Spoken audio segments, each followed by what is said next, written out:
What's up, YouTube fam? How are you today? I'm doing it. You're doing it. Let's do it together. Come on into my video and let's get started. Today, I'm gonna be doing my long-term review of the iPhone 12 Pro. I've been using daily driving this phone for the past 6 months or so. I've experienced the pros, the cons, and the all-arounds. What?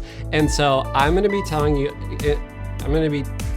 teaching you deep dive features, exclusive sneak peeks, and I'm also gonna be teaching you and telling you and asking you and pleading with you to compare this technology versus living in a society that makes sense. So grab your duffel bags, grab your boarding pass, hop on a train, find any open seat is fine. You might have to sit next to someone you don't know, but just look them in the eye and say, hello, I'm happy to be with you today. All right, guys, let's start with what is perhaps one of the biggest features of this new phone. It looks different than the other ones that they made before, although it does look like the other ones that they made, way before. But one thing I really like about this iPhone 12 Pro is their use of surgical grade stainless steel edges. Now, when you live in the richest country on the planet like I do, and you're not guaranteed healthcare, this can be really handy in case you have to perform any of your own procedures. Now you've got a phone that not only makes calls, but it's encased in a medical grade stainless steel. Sometimes if I've, say, got a cut on my torso, a gash on my torso, I know that I can pop this phone in there, and as I bleed out, I can take comfort in knowing that while I might not be able to afford the necessary surgery to save my life, the cell phone that I have shoved into my gaping wound is enrobed in a band of surgical grade stainless steel. Now, one of the coolest features that Apple keeps hyping up, pumping and dumping, is this feature called Siri, their digital assistant. As someone who is not rich, I like Siri because it makes me feel like I have my own personal butler who will do little tasks for me, just like if I was in control of like a little poor person who could just run around and do my various tasks for me.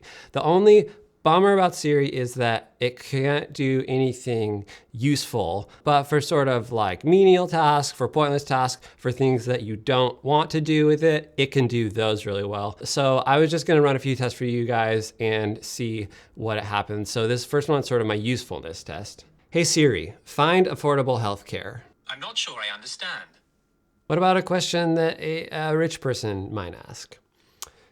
Hey Siri, go slaughter me the cutest, choicest little baby lamb for my 2 p.m. snacker. I'm not sure I understand. No, that's exactly what I meant. One thing I've been loving on this new phone is the Apple Home feature. Now, a bit of a misconception here. This does not help anybody in any stretch of the imagination find housing or be able to live. But you can go to Best Buy and you can buy these light bulbs where you can change their color on your phone. So one could be yellow and another one could be red, and like in the middle, it's orange. So, well, I will never be able to afford a house. What I can do is I can sort of take the meager income that I do have and buy these fucking light bulbs, which is awesome. And I'm wondering, like, in the same way that my landlord rents my house to me and makes money on the fact that I need housing to survive, is there a way that I could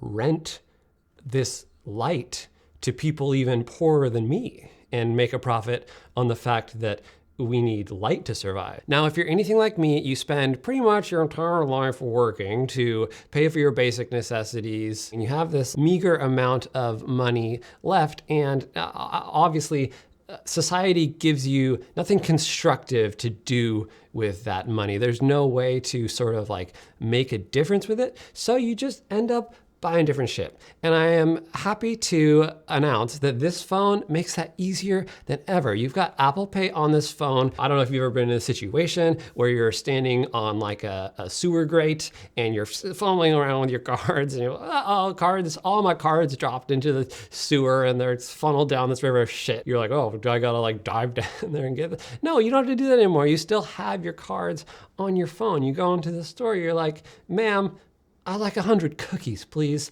I'd like a glass of milk for each cookie. I want you to dunk them in there for me. Beep, beep. ding, ding. It's also cool because it's another way to rack up even more debt because I don't know about you, but sometimes you have so many credit cards that you're like, I can't, they're sort of all maxed out. And so you can get another one from Apple that's made out of fucking titanium. And of course, we can't talk about this phone without talking about this edge-to-edge display, baby, 6 inches. This is incredible for the feeds. In a society where not everyone has access to food, it is so cool that anyone with a phone can have unlimited wall-to-wall access to feeds. You could literally scroll forever. And as you're lying there in sort of this decrepit state with your little piece of bread, but there's like maggots in it and you're like having to decide like, oh, am I gonna eat my like maggot bread? You can be on TikTok and be like laughing at someone like telling you how they made $1 million in Dogecoins. I'm getting a bit into the weeds here, but I really love the huge advancements that Apple is making in augmented reality. So I can essentially use the LiDAR scanner that's built into this phone to project images of things into my environments. For example, I'm planning this summer when there is no water left in the western half of the United States and we can't breathe due to smoke. I'm already sort of starting to set up and plan a little 3D image of a little fountain or something that I'll be able to project into my room. And if I can force my eyes open long enough and hold my breath long enough before blacking out, I'll be able to have this fun, cute little meditative experience with my personalized individual fountain in the corner as the planet around me literally burns. Now, and I think this will be my last point, we cannot talk about this beautiful, beautiful iPhone 12 Pro without talking about privacy. Apple has spared no expense in creating this incredible marketing tool called privacy that allows us basically to think that it is a good company that's doing good things because we hyper-focus on this one area that does not have that big of an impact and completely ignore any of our other, societal problems that Apple itself is complicit in, if not wholly responsible for. So I am just,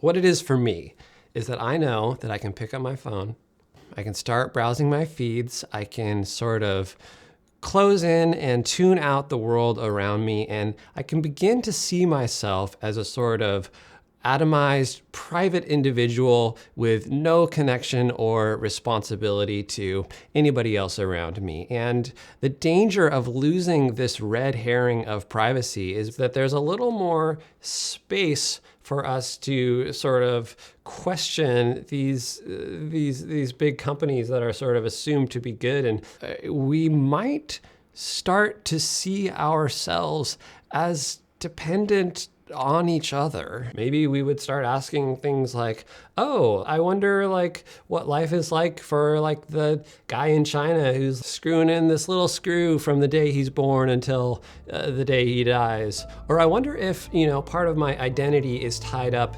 in sort of buying these luxury products year after year, and the cyclical nature actually sort of stifles any, potentially revolutionary or critical thought that I might have about the fabric of our society and why we exist and what the purpose of work should be and what types of things we should be excited about and what fundamental problems we might want to solve before we make another fucking cell phone. I don't know. It's just it's an interesting thought I've had, but at the end of the day, I don't really care about that because I have actually been seeing some different rumors of the new iPhone 13 Pro that they're going to be releasing next year, and one of the hugest features for me is I think that they're going to make the notch smaller.